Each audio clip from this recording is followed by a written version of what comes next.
It's fitting that we are the barn and the hay is almost in the barn, as Pat Dye used to say. We're now Cam Newton days away from Auburn football. He's Zach Blackerby. I'm Brad Law, and welcome to a new episode of Village Vice. I just saw what you have written down there. That's good. Football's here, Zach. We made it to the season. It's game day for a couple of SEC teams.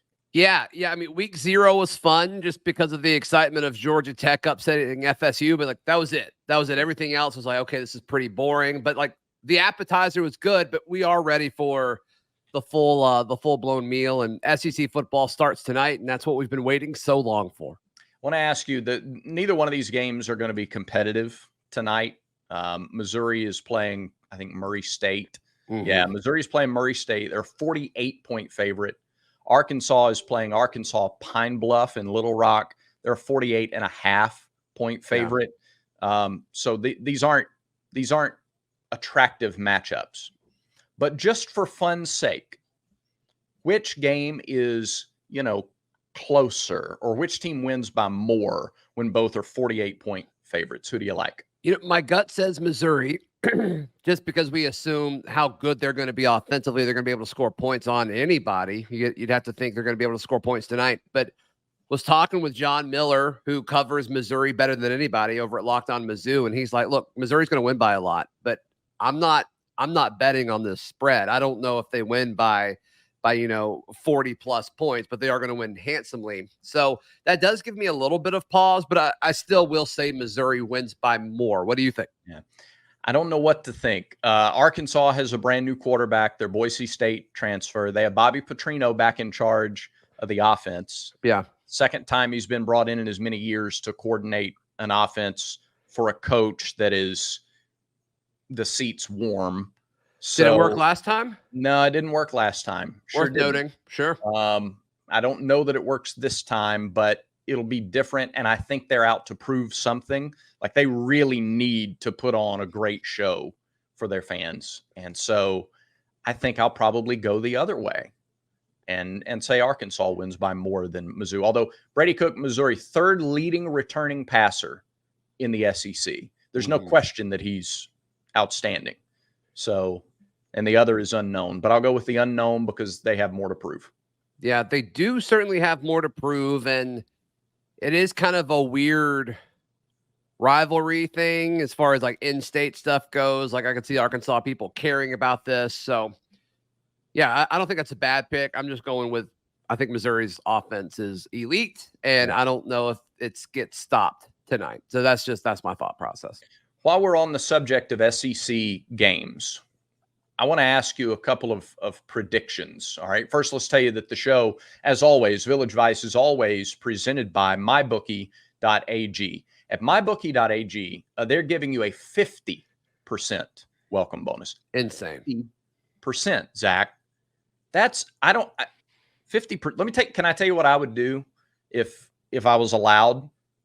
Sure. All right. I would take $1,000 and make that my initial deposit, and they would give me $500 free. And then I would go put $100 on the top 5 odds to win the national championship. Mm-hmm. It's a free play. It's basically 5 free plays if you did it that way. And that would be my strategy for the year. And if it wasn't one of those 5 that won it all at the end of the season, oh well, it was free money anyway. Just That's because right. I went to mybookie.ag, presenting partner of Village Vice. So the top passing yards or total offense from a year ago, Jaden Daniels led the way in the league. He's gone, obviously, now to Washington. But the next 3 are back. Carson Beck, Jackson Dart, and Brady Cook. Do one of those 3 lead the SEC in total offense this year, or is it someone in the field? So those 3 versus the field. I would take one of those 3. And I'm trying to think who the biggest challenger would be. I mean, Jalen Milroe was 7th last year, so he's the 4th returning guy, and he's playing in an offense that everybody believes is going to be maybe more explosive. Yeah, and does he fit in that offense? Right. We'll see. Depends on who you ask. Graham Mertz had almost 260 yards a game last year for Florida, but nobody really talks Florida. Yeah, and their schedule's just so tough too down the stretch there. Yeah, no, I would definitely go with one of those three. Yeah, I think I would too. Who leads the SEC in rushing this year? All right, let me give you the rushing leaders last year. Sure. And most of these names are gone. Okay. So just 1 through 8. Cody Schrader, Mizzou, Jaden Daniels, LSU, Quinshon Judkins, Ole Miss, Ray Davis, Kentucky. Number 5 was Jalen Wright at Tennessee. Jarquez was 6th last year. Jarquez Hunter was 6th in yards per game at 75 plus. Dejon Edwards from Georgia, Jace McClellan, Alabama round out the top 8. Yeah, I'm gonna be a homer here, and I'm gonna say Jarquez Hunter. I think Jarquez Hunter has a very real chance to lead the SEC in rushing. The split between RB1, RB2, and RB3 does play a factor in this, but I think Jarquez Hunter is going to be too good to keep off of the field. This almost seems like a prove it type year for Jarquez Hunter and I think he's going to take advantage of it. So yeah, I'll go with Jarquez here. All right. I think the challenger to that would be Trevor Etienne at Georgia. Sure. With Brock Bowers now gone, are they a little more run heavy? And their offensive line is, a bunch of 360-pound behemoths. So do they lean a little more toward the run and show off his explosiveness against a better run blocking offensive line than what he had at Florida a year ago? He was 9th in the league last year in that category and split carries. So I continue to think, and I know we've talked about this a lot. I think number 1 on my curiosity list is the split of running back carries for Auburn, because Jarquez, without question, is capable. I mean, he's capable of rushing for 1,400 yards. At what game will we understand what the split of running back carries is? Arkansas. You think we know that early? I think we know by the end of the Arkansas game, yeah. I don't think it'll be tweaked all that much for Oklahoma and Georgia after what we see 4 games into the year. Okay. Just my opinion. How many touches does Jarquez get on Saturday? Touches? Yeah. Compared to Jeremiah and Damari. Yeah. 17 touches. 17. Yeah, that's a lot. That's a lot. That's a lot. Yeah, that's a lot. Probably not 17. 13. Okay. I think 13, 9, and 6. Okay. Got it. Yeah. Got it. I'm not too far off on that. I would say I think RB2 and RB3 are going to be closer. So I would say something like 14, 8, and 8. Yeah. Okay. I'm also of the opinion, though, where I think they're going to run it more on Saturday than most Auburn people think or want. Yeah. Look, I want them to air it out. I don't know if they're going to or not. I hope they do. Yeah. The fan in me wants them to, but I also understand they have concerns about this offensive line, and you need to do both to see what you have in Tyler Johnson and Percy Lewis. And so I think they're going to do both. I think it's going to be a balanced attack. Who do you expect to see more of at left tackle? Wow. Yeah. Who gets more snaps at left tackle? We could wait and do that tomorrow if you want. Give you some time to think about it, because I just sprung it on. Yeah, I think I know my answer, but let's do that tomorrow. That's fine. All right, very good. More offensive line talk tomorrow as a primer for the weekend. Okay, some traditions that I would love to see us bring back. Okay, can we talk about that in just a minute here on Village Vice? Absolutely. BarnerSupply.com. Check out this hat. I love the baby blue with the Barner logo. It's wonderful. I also love the koozies from BarnerSupply.com. And if you aren't familiar with our friends at Barner Supply Company, they're just straightforward, good, honest, hardworking Auburn people. They're 2 couples 3 Auburn graduates plus another like OG Auburn kid. Our guy Matt over at Barner Supply was born and raised in Auburn, found his passion for serving others in the Auburn Fire Department, and they've just taken the term barn and barner. They've taken them as honorary terms. A barner believes in work, believes in hard work. They source their entire line from high-quality companies in the U.S., and all of their apparel at Barner Supply Company is decorated in the United States. The majority of that's local to Alabama. And right now, when you order hats, shirts, stickers, koozies, whatever you want to order at barnersupply.com, for a couple of more days, you're going to get 15% off when you use our promo code Village Vice at checkout. All together, no spaces, Village Vice at checkout. Take advantage for the next couple of days before kickoff of 15% off at checkout, barnersupply.com. Zach, I was on the way into the office today and drove past an apartment complex, and outside the balcony, hanging from the balcony, was a sheet. And on that sheet, there was a picture from the movie from almost 20 years ago now, Superbad, and it was McLovin's driver's license. Okay. Which I chuckled out loud. That's great. I love that somebody made the decision to hang that out their window, hang it off their balcony. Okay.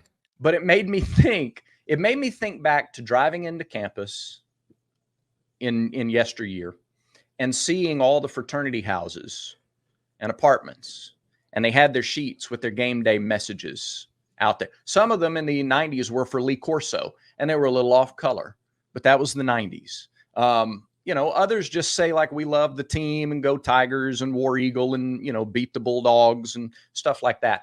Yeah. I haven't seen many of those in this generation. I would like to bring back the sheets. That is a tradition that I would like to see us kind of go back to. And I just wondered, do you have any traditions like that we don't see all that much of, but maybe used to be a thing in the day? I mean, I think I'm coming at this from a different perspective because,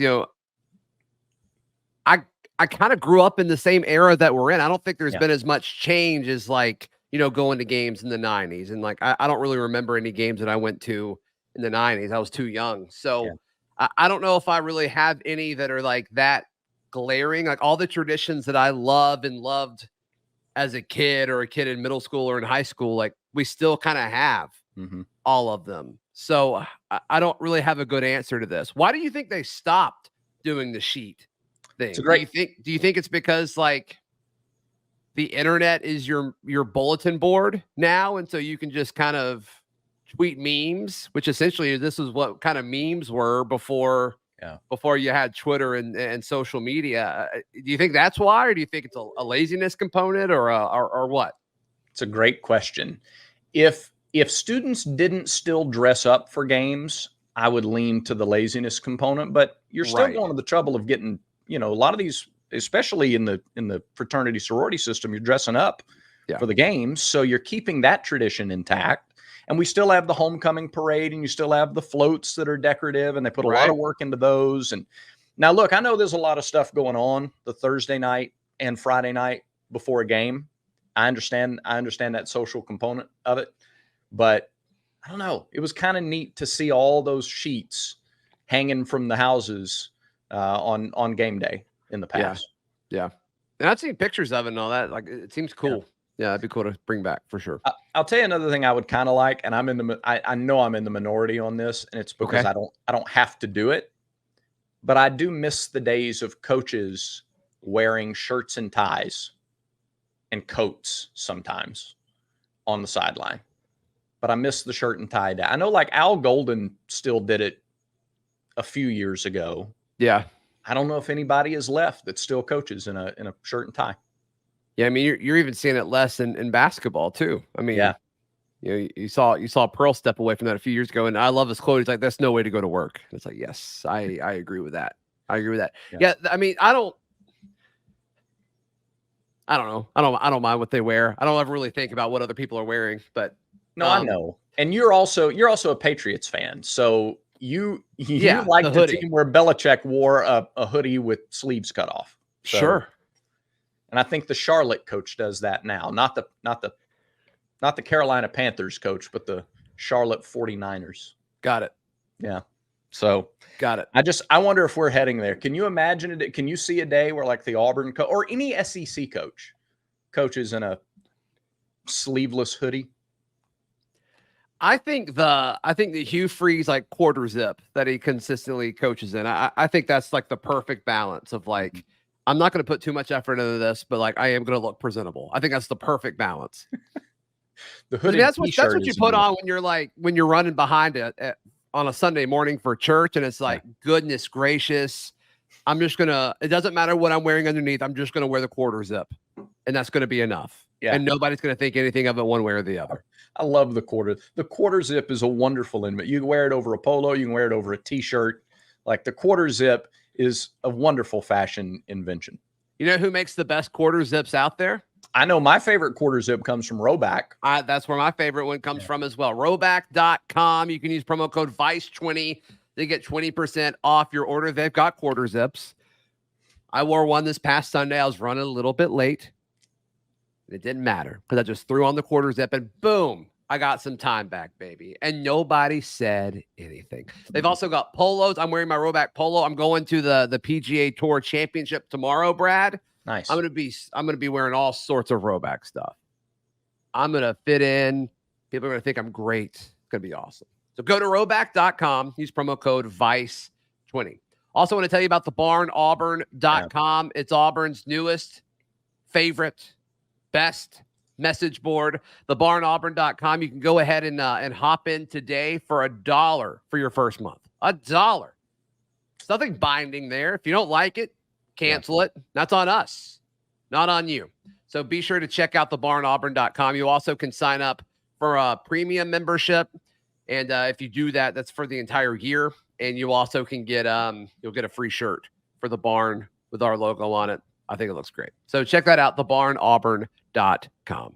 There's so much recruiting information over at the barn right now. You need to check it out. Just because Auburn is about to kick off against Alabama A&M in a couple of days doesn't mean that recruiting slows down or quiets down. There is plenty in that department. And so you want to check that out. Yep. So, you're watching, I can kind of hear you go, why are we feeling so nostalgic when we're a couple of days away from this season to start? Uh-huh. And ESPN announced today something that sparked a little of that nostalgia. The SEC on ABC will use this year, a little bit updated, but not all that much, the old ESPN college football theme. For fans who remember watching Ron Franklin and Mike Gottfried back 20, 30 years ago, even. That was the dynamic primetime duo for the SEC game on ESPN. That theme music, do you remember the crane shots of Jordan Hare as that music plays? The triumphant trumpets are sounding, and they're bringing that theme back.